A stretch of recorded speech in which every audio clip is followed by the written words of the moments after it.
અંબાલાલ પટેલે 29 મેથી ગુજરાતમાં પ્રી મોન્સૂન વરસાદની સંભાવના રોહિણી નક્ષત્ર બાદ 25 મેથી વાતાવરણ પલટો આવશે. 29 મેથી 8 જૂન સુધી વચ્ચે સૌરાષ્ટ્ર કચ્છમાં 1 ઇંચથી વધુ વરસાદ. 26 મે સુધીમાં ચોમાસું કેરળ પહોંચી જશે. ખેડૂતોને રાહત.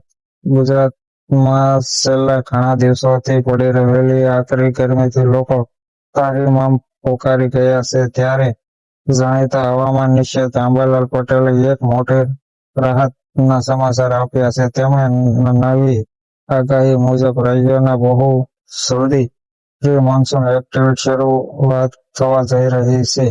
આગામી 29 મેથી રાજ્યના અલગ અલગ વિસ્તારોમાં વરસાદ પડવાની સંભાવના છે, જેનાથી તાપમાન પારો નીચે જશે અને લોકોને કાળઝાળ ગરમીથી મોટી રાહત મળશે.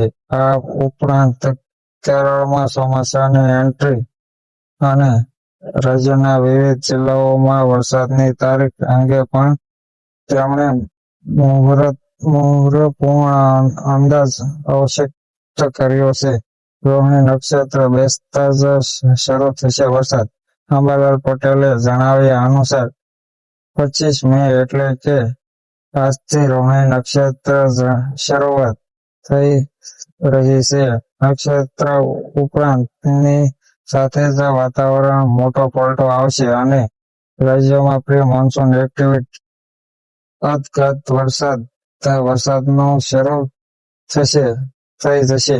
ખાસ કરીને 29 મેથી લઈને 8 જૂન વચ્ચે ગુજરાતના વિવિધ ભાગોમાં સારો એવો વરસાદનો માહોલ જોવા મળશે.